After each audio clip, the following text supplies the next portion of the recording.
So I've learned that success is not to be measured so much by the position that somebody's reached in life, but more so by the obstacles that he's had to overcome while trying to achieve said success. Booker T. Washington. By that measure, the subject of today's video is already a massive success. Damon Sheehy-Guiseppi, a 5'11", 170-pound kid with dreams of one day playing in the NBA. Pretty familiar start to the story of tons of kids, but Damon's story takes a ton of twists and turns as he runs into brick wall after brick wall on one of the unlikeliest journeys into the NFL. This is the football story of Damon Sheehy-Guiseppi.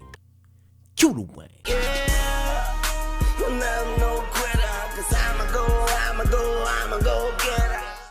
In high school, Damon was a basketball player, but he wasn't even ranked as a hooper. Hell, he didn't even have a scholarship offer. He decided to attend Mesa Community College. So he goes to this JUCO and tries to walk on to the basketball team. He had it all planned out. He'd make the team, from there go on to get a D1 offer, probably a lower level D1 school, ball out at that school, get him to the tournament, lead his team to an upset victory versus a powerhouse school in the tournament, get noticed by the NBA scouts, get drafted in the second round, and eventually work his way up to a starting role through a bunch of 10-day contracts and random injuries to players who were ahead of him. Maybe that's how it played out in his head. Instead, we gotta back all the way up back to that JUCO tryout. He didn't make the team. Dream over. No, when he was cut off by life's defenses, he did what all the great ones do. Pivot. He instead joined the track team as he always had good speed. This time he made it, but an untimely car accident prematurely ended his track season. Now he was back at square one. At this point, he's already failed twice. He didn't make the basketball team, lost his spot on the track team, and he's sitting at a community college where the chances of moving up are already slim. Perfect time to give up, try something else? Not exactly. Damon got wind of a football tryout at Phoenix College, not to be confused with the University of Phoenix, which is an online school. We're talking Phoenix College, that's a JUCO in Arizona. Damon attended the tryout and felt he did pretty well, but he never heard back. Another failure?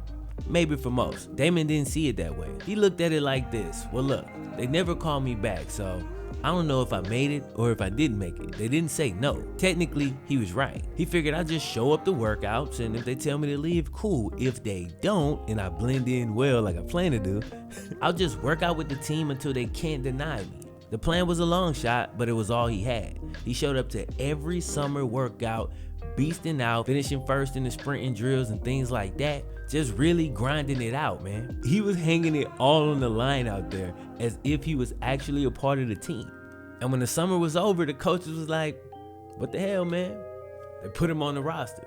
The plan worked. All this after constantly being denied an opportunity. He created one out of nothing through sheer will, and if no other sport respects that, football damn sure does. If you want it more than everybody else, that will not go unnoticed in football. You want a cat like that on your team, even if he not gonna play, but he did play, and he played well. Damon wasn't a football player by trade and didn't look great in standard football drills originally, only because they're largely based on repetitions and Damon just didn't have the reps throughout his life. What he did have was track speed and the heart of a motherfucking lion. With those two things alone, you can make an impact on special teams for sure. Damon learned to feel kicks, and once he did, they turned him loose on the JUCO world. In his very first year, he amassed nearly 1,200 kick return yards, making him an NJCAA All-American kick returner. The next year, he improved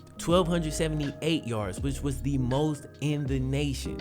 4 kick return touchdowns and 400 more punt return yards to go with that.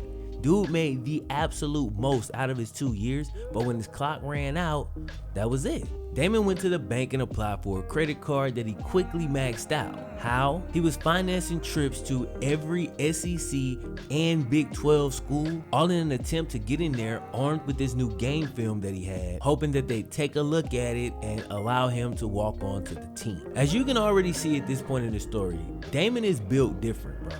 This is a different type of animal you dealing with. And with this level of relentlessness, this dude would have made it in anything he really put his mind to. He wasn't gonna take no for an answer. Who would do this, bro? He leveraged his whole future against a credit card to drive to these schools to just try to walk in there, charm his way in, get him to look at his tape. Like, do you know how long of a full court shot that is? But he bet the house on it. Did it work? Nah.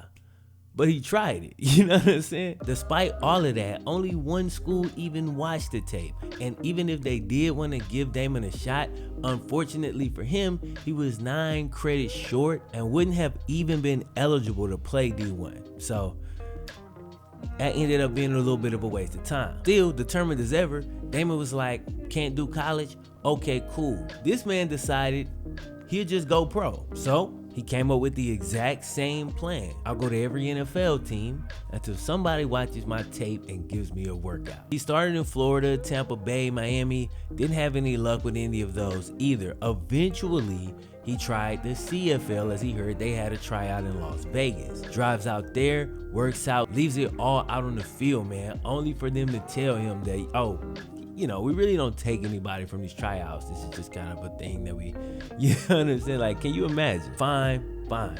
Tries arena ball. All right, I know I got that. No, didn't make it. When your goal was the NFL and you can't make the arena ball team, at that point it's like, you know, come on, bro, it's over. If you're not good enough to make that arena ball team, then maybe you should give it up. And maybe Damon felt that way for a while. He had been reduced all the way from his D1 hopes, NFL hopes, CFL hopes, arena ball hopes. The man was playing flag. Legit, playing flag. That was all he had. And I'm sure there's no way in hell he was thinking that this flag football league is the next step to the NFL. But in some crazy way, it was. So one of the flag players that Damon played with had a friend who heard about this tryout. The Cleveland Browns were holding an invitation-only tryout in Miami. This just kind of came up in casual conversation, but Damon is desperate to get the address to the tryout. The dude really don't want to give it to him. Like, bro, it's invite only, relax. Eventually, he gets the address out of the guy, and as he's walking off, the dude was like, well, look, man, since you're going up there, look for Alonzo Highsmith. Okay, cool. He had a little bit of information. He had something to go off. So Damon goes and he Googles Alonzo Highsmith, finds out that's the vice president of player personnel for the Browns. So he burns an image of what Lonzo looks like in his brain, finds out a couple of things about him. He's preparing to pretend that he knows this guy. So yeah, Damon's a little bit crazy, bro. He's a little crazy, but you gotta be, bro. You gotta be crazy out here. When he made it to the workout, unsurprisingly, he was met with confusion. Like, who are you? Oh, I'm Damon Sheehy-Guiseppi. I'm here for the tryout. You know Alonzo? Yeah, I know Alonzo. Okay, well, go ahead, go in. Was it that easy? Yeah, it was that easy. Apparently, based on Damon's delivery and confidence and a lack of diligence by whoever was at the door, Damon got in and he wisely immediately searched for Alonzo Highsmith.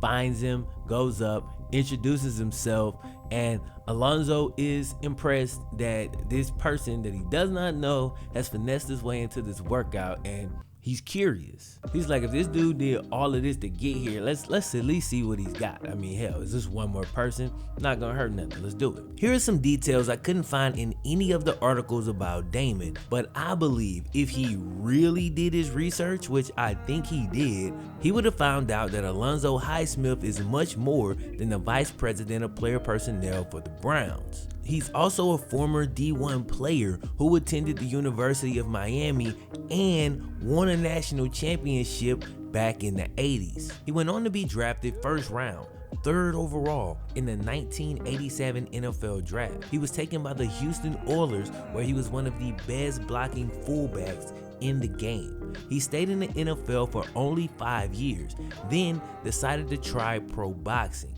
where he went 27-1-2 in the heavyweight division with 23 knockouts, bruh. So as you can see, Alonzo Highsmith is actually the GOAT in real life. Now, assuming Damon did just a little bit more research, he would have seen that Alonzo is a father, and Alonzo's son, Alonzo Highsmith Jr., actually attended, guess what, junior college?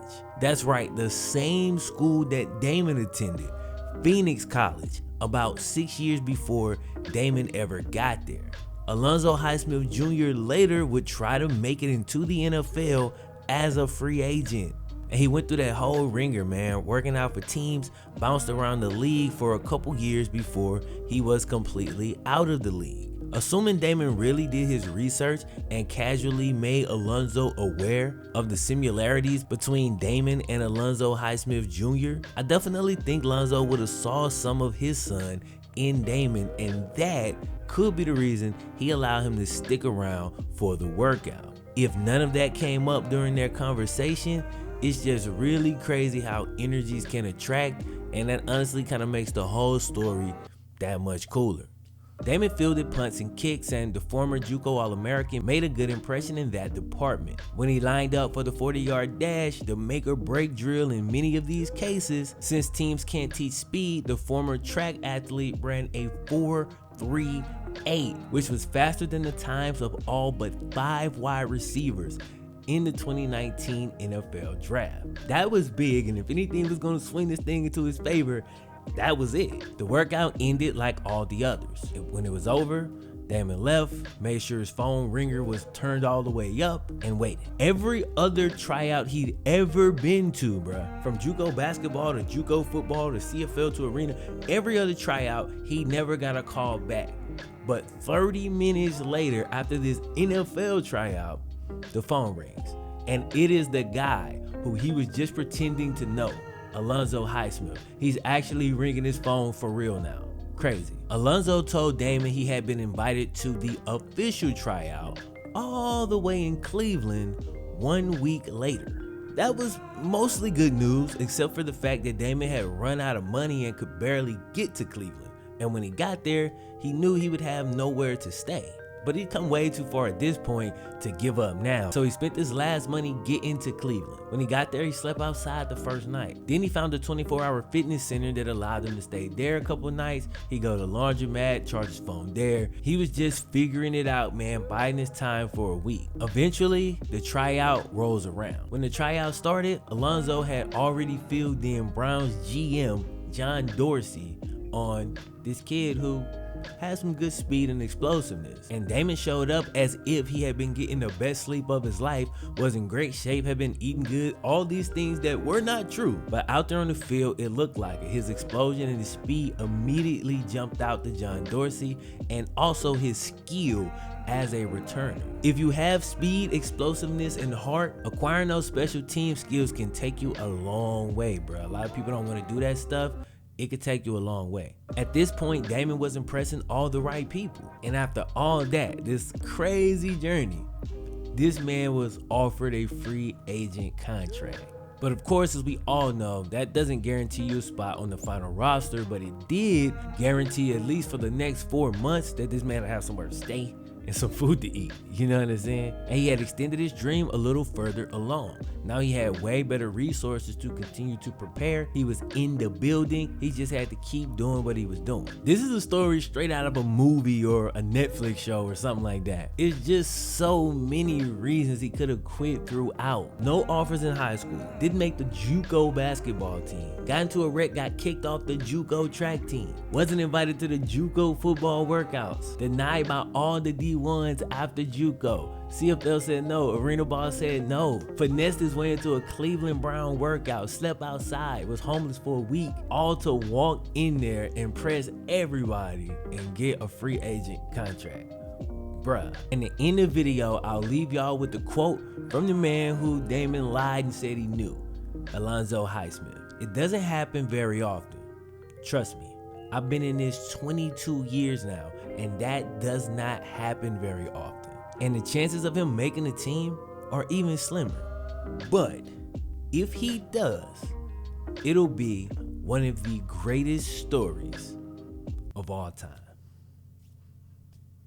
One.